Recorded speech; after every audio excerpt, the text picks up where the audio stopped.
آپ حضرات سے معروضہ ہے سورہ فاتحہ کی تلاوت فرما کر مرحوم سید مصطفیٰ حسین عابدی ابن سید افضل حسین عابدی کے حکم حساب کریں۔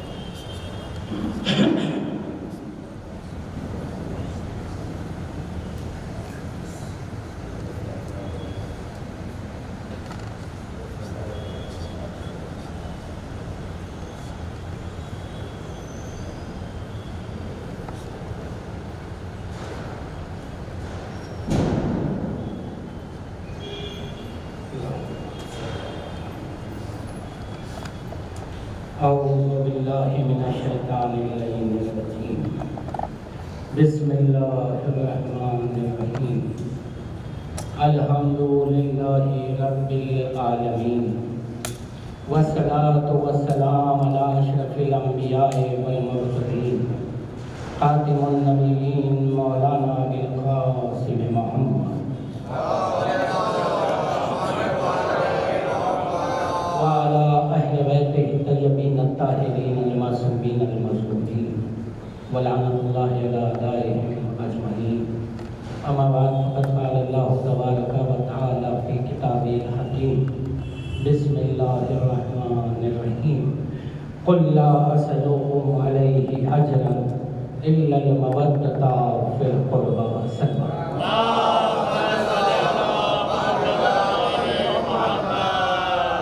حاضرین جو باہر بیٹھے ہیں اگر سہمت نہ ہو تو یہاں تشریف لانے آپ شنشین پر ہمت افزائی کا سبب بنیں گے، اور جو لوگ دور ہیں وہ تھوڑا قریب آ جائیں۔ بھائی تھوڑا آپ لوگ آگے آ جائیں، ہمت افزائی ہوگی۔ ایک معرفت کی صلوات پڑھیں حضور۔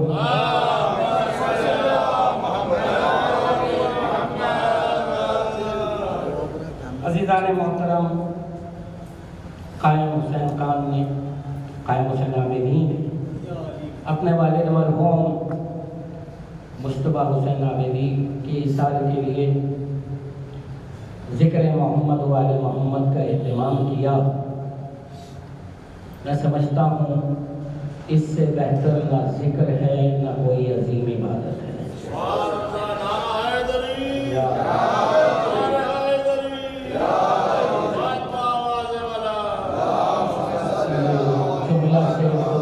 عقیدت کا نہیں ہے بلکہ قرآن، احادیث، اقوال، تاریخ کی روشنی میں نے یہ جملہ کہا ہے کہ اگر سب سے عظیم کوئی عبادت ہے تو وہ ذکر محمد و آل محمد ہے۔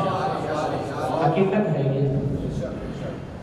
اور جہاں تک میں مرحوم سے واقف تھا، ان کی زندگی میں یہی ان کا مشغلہ تھا کہ آئے دن مومنین کو دعوت پر بلاتے، مذہبی نشستوں کا اہتمام کرتے، مذہبی تبادلہ خیال ہوتا ان کے گھر پر، وہ خود بھی شریک رہتے تھے، گفتگو میں شریک ہوتے تھے۔ یہی پہچان ہے مومن کی۔ مولا امیر المومنین علی ابن ابی طالب علیہ السلام، آپ کا ارشاد گرامی ہے کہ جب چار مومن ایک جگہ ہو، جمع ہو جائیں تو ہمارا ذکر کرتے ہیں۔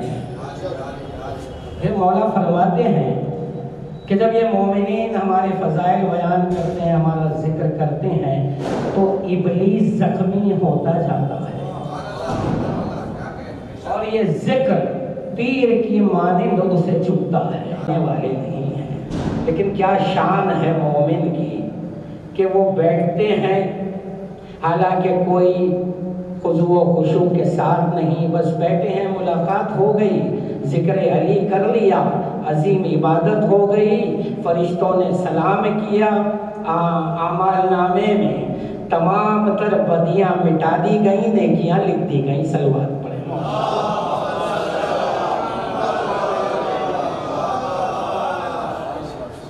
تو عزیزان محترم، کیونکہ خواہش تھی قائم کی کہ مولا حسین کے حوالے سے میں کچھ بیان کروں، تو شاہ مشرقین کے ایک قول سے میں گفتگو کا آغاز کر رہا ہوں۔ قول پر توجہ چاہوں گا۔ امام فرماتے ہیں کہ انسان کوششیں کرتا ہے موت سے بچنے کے لیے. پورے قول پر توجہ سے سننا. انشاءاللہ جو فکر میں نے کی ہے مجھ سے بہتر فکر اس قول پر آپ کریں گے. امام فرماتے ہیں انسان کوششیں کرتا ہے موت سے بچنے کے لیے، لیکن جہنم سے بچنے کوئی کوشش نہیں کرتا. دیکھیں کتنی حکمت ہے اس قول میں بیان کروں گا، غور کریں آپ کہ انسان، اچھا ہم یہ دیکھتے ہیں یہ حقیقت بھی ہے، آپ ہم بھی یہی چاہیں گے کہ موت سے دامن بچا لیں، ہر ایک کی کوشش یہی ہے. امام کیا کہتے ہیں کہ جہنم سے اپنے آپ کو بچانے کے لیے کوشش نہیں کرتا، موت سے بچانے کے لیے کرتا ہے. اس میں کیا کیا باتیں امام نے ظاہر کر دی وہ دیکھیں آپ. امام یہ سمجھا رہے ہیں کہ انسان ظاہر پر ایمان رکھتا ہے، غیب پر نہیں. کیونکہ موت ہے ظاہر، آئے دن دیکھتے ہیں تو اس کا ڈر بھی موجود ہے دل میں، لیکن کیونکہ جنت جہنم یہ انسان کے لیے غیب ہے تو اس پر ایمان نہیں آتا. اور اللہ قرآن میں کہتا ہے مومن کی پہچان یہ ہے یؤمنون بالغیب، مومن وہی ہے جو غیب پر ایمان رکھے. صلوات بھیجیں محمد.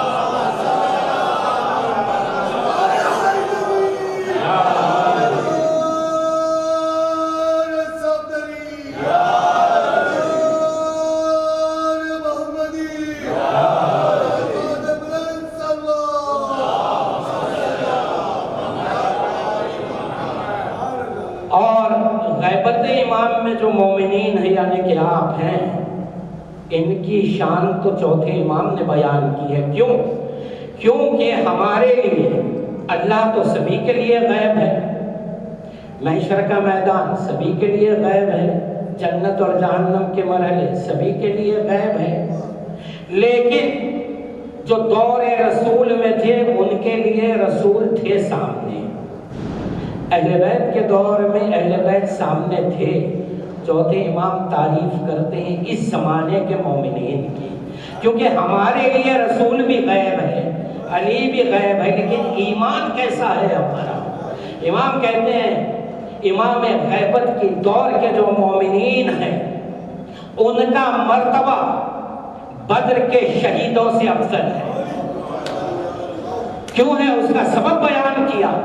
اس لیے کہ ان کا علم و عرفان اس منزل پہ پہنچ جائے گا کہ غیبت شہود میں بدل جائے گی. تو یہ حقیقت ہے. اچھا یہ کیسے حاصل ہوتا ہے؟ سوال یہ کہ یہ حاصل کیسے کر رہے ہیں ہم؟ جتنی معرفت آگے بڑھتی ہے تو جو غیب ہے وہ مشاہدے میں آتا جاتا ہے. خیبر میں ہم نہیں تھے مگر معرفت کے بعد خیبر بھی نظر آ جاتی ہے. معرفت لازمہ ہے اور معرفت اہل بیت کا حاصل یہ ہے کہ ایمان کو تقویت ملتی ہے. ایک ساتھ بات کریں محمد. دوسرا پہلو اس قول کا دیکھیں آپ کہ امام نے یہ بتا دیا کہ ظاہر پر ایمان ہے انسان کو، غیب پر ایمان نہیں ہے. کیا کہا؟ کوشش کرتا ہے موت سے بچنے کے لیے، جہنم سے بچنے کے لیے کوشش نہیں کرتا. دیکھیں جہاں کامیابی کا کوئی امکان نہیں ہے وہاں کوشش کر رہا ہے، کیونکہ دنیا دیکھ چکی ہے، جب سے دنیا بنی ہے آج تک موت ٹل نہیں سکتی، موت سے کوئی بچ نہیں سکتا. تو وہاں کوشش کر رہا ہے کہ جہاں کامیابی حاصل نہیں ہو سکتی جہنم سے بچنے کے لیے اگر کوشش کرے تو امکان ہے کہ کامیاب ہو جائے. تیسرا پہلو اس قول میں آیا جو عنوان ہے اس تقریر کا. تیسرا پہلو یہ ہے کہ امام نے یہ سمجھا دیا کہ جنت اور جہنم انسان کے اختیار میں ہے. اگر وہ کوشش کرے تو جنت میں جا سکتا ہے، جہنم سے بچ سکتا ہے. یہ کہہ کر امام یہ بتا رہے ہیں کہ اللہ بالجبر نہ انسان کو جنت میں ڈالے گا نہ بالجبر جہنم میں ڈالے گا۔ اگر وہ جنت پا رہا ہے تو اپنی کاوشوں سے، جہنم میں جا رہا ہے تو اپنے اعمال کے سبب، تو کوشش انسان کو خود کرنی چاہیے۔ اب رہی بات یہ، غیر مسلم لوگوں کی ہم بات نہیں کریں گے، ہمیں یہ دیکھنا ہے کہ امت محمدی کی نجات کا انحصار کس پر ہے۔ یہ دیکھنا ہوگا کہ اگر تم نے لا الہ الا اللہ پڑھ لیا ہے، محمد رسول اللہ کا اقرار کر لیا ہے، تو اب جہنم سے کیسے دامن بچانا ہے۔ اگر یہ کوئی مانتا ہے کہ جس نے بھی لا الہ الا اللہ کہہ دیا، محمد رسول اللہ کہہ دیا، سب کے سب جنتی ہیں، تو یہ ہو نہیں سکتا، فیصلہ ہمارا نہیں ہے۔ لا الہ الا اللہ کہہ کر بھی، محمد رسول اللہ پڑھ کر بھی، قرآن کی تلاوت کر کے بھی، شریعت محمدی پہ عمل کر کے بھی، رسول کہتے ہیں میں نہیں، کہ میری امت میں 73 فرقے ہوں گے، سب جہنم میں جائیں گے سوائے ایک فرقے کے۔ تو یہ سب کر کے بھی جہنم مل رہی ہے، تو کوئی بات ایسی ہے جو تمہیں جہنم سے بچائے گی، بس اس پر گفتگو ہے میری۔ میں سمجھتا ہوں کہ اگر پوری توانائی کے ساتھ معرفت کی صلوات پڑھ کے سہارا دیا تو میں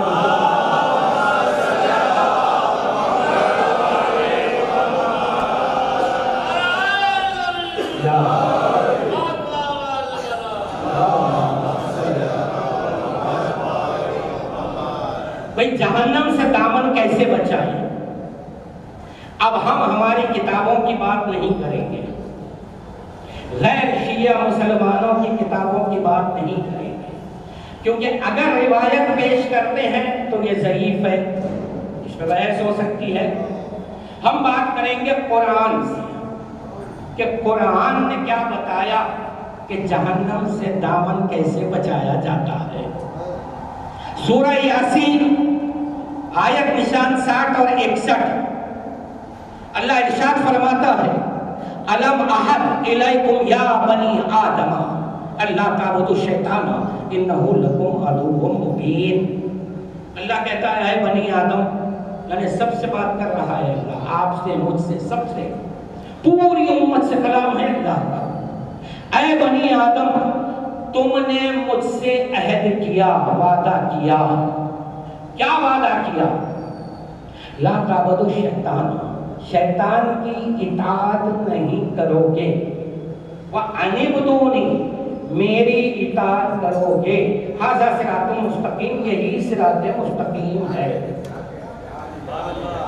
بہت اہم گفتگو چھیڑ رہا ہوں میں، کسی پہ تنقید نہیں ہے، ہم حق پر ہے، بس ہمیں یہ سمجھنا ہے کون باطل پر ہے، اس سے ہمیں کوئی سروکار نہیں۔ یہ اور بات ہے کہ جب حق بیان ہوتا ہے تو خود بخود باطل کا چہرہ نظر آ جاتا ہے، وہ اس کی مجبوری ہے۔ قرآن میں اللہ کیا کہتا ہے کہ شیطان کی اطاعت نہیں کرو گے۔ اس آیت پر جب میں کچھ تفسیریں دیکھی ہیں، اشرف علی تھانوی، عبداللہ یوسف علی، محی الدین عربی، اماد الملک، عبد الباری، ان سب کی تفاسیر پڑھی میں نے، یہ سب غیر شیعہ مسلمانوں کی تفسیریں ہیں، بڑے نام ہیں، تو سب نے اعمال کا ذکر کیا، کہا کہ بھئی واجبات ترک کرنا شیطانیت ہے، شراب پی لینا شیطانیت ہے، جوا کھیلنا شیطانیت ہے، اس طرح کی فہرست بنا دی انہوں نے۔ میں نے قرآن میں دیکھنا چاہا کہ یہ سب کام شیطان نے کیے تھے کیا؟ کوئی ذمہ داری سے بات کر رہا ہوں، قرآن میں یہ کوئی عمل کا ذکر نہیں ہے شیطان کے، آؤ تو کیوں نہیں لکھتے کہ شیطان کا جرم کیا تھا، اس سے دامن بچانا ہے ہمیں۔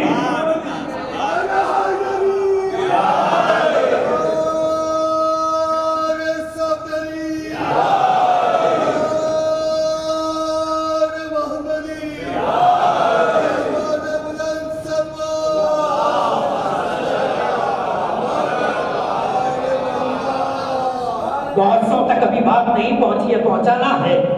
ابلیس کی اطاعت نہیں کرو گے، جہنم سے اگر دامن بچانا ہے، صراط مستقیم پر رہنا ہے تو ابلیس کی اطاعت نہیں کرو گے۔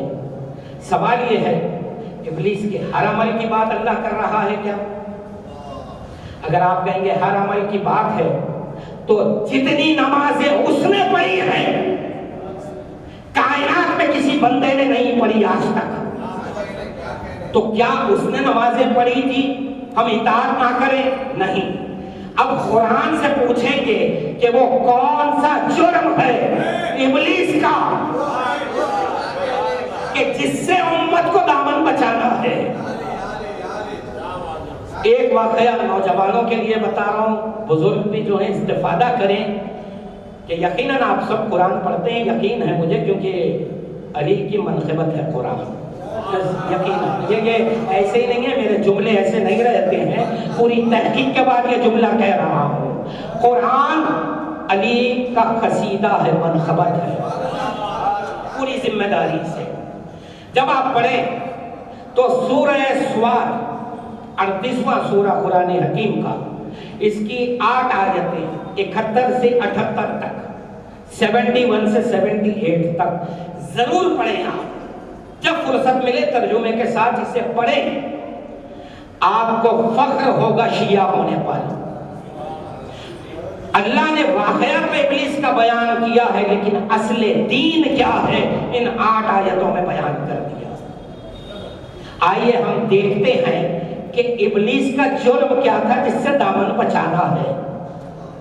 ابلیس نے یہ سب اعمال تو کیے نہیں تھے، یہ برائیاں تو تھی نہیں اس کے پاس، پھر کیا کیا تھا اس نے؟ نمازیں اتنی پڑھی ہیں کہ روایت موجود ہے شیعہ سنی سب کے پاس کہ زمین کا کوئی حصہ اس کے سجدے سے خالی نہیں ہے، پوری زمین کی بات ہے۔ رسول فرماتے ہیں کہ یہاں سجدہ کیا، پھر بازو ہٹ کر اس طرح پوری زمین پر اس نے سجدے کیے ہیں۔ ایسا توحید کا ماننے والا، پھر جملہ سنیں، ایسا توحید کا ماننے والا جہنم میں کیوں جا رہا ہے؟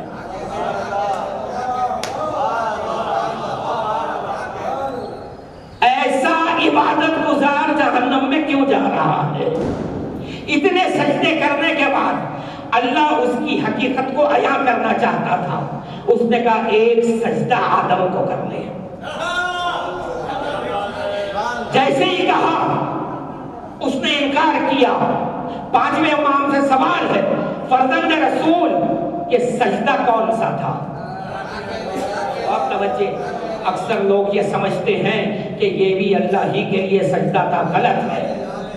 5ویں امام سے پوچھا گیا یہ جو حکم سجدہ تھا ملائکہ کے لیے جس میں ابلیس نے انکار کیا، یہ سجدہ کیا تعبدی تھا، عبادت کا تھا، بندگی کا تھا؟ امام نے کہا نہیں، یہ سجدہ تعظیمی تھا۔ پوچھا کس کی تعظیم تھی مولا؟ کہا ہم اہل بیت کا نور پیشانی آدم میں ودیعت کیا گیا تھا، ابلیس دیکھ چکا تھا کس کی تعظیم ہو رہی ہے، اس نے انکار کیا، سمجھ میں آ گیا ابلیس کی اطاعت نہیں کرنا مطلب یہ ہے اہل بیت کی تعظیم سے کبھی منہ نہیں پھیرنا۔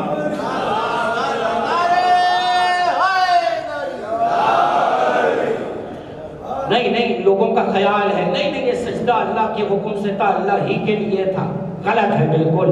آیت سے پوچھیں ہم، اگر اللہ کے لیے سجدہ ہوتا تو پھر اللہ یہ کیوں کہتا ام کنت من العالین؟ کیا ہے ابلیس تو اپنے آپ کو اونچے درجے والوں میں سمجھتا ہے؟ پتہ یہ چلا اب وہ جو بھی ہیں اونچے درجے والے، یہ ایک الگ گفتگو ہے، لیکن اس وقت ابھی آدم بنے ہیں، بیدار ہوئے، ملائکہ ہیں، اجنہ ہیں، اللہ پوچھ رہا ہے کیا تو اپنے آپ کو اونچے درجے والوں میں سمجھتا ہے؟ تو پتہ یہ چلا کچھ لوگ وہاں ہیں ایسے جو اتنے اعلیٰ مرتبت ہیں کہ حکم سجدہ میں نہیں ہے۔ اگر وہ عالین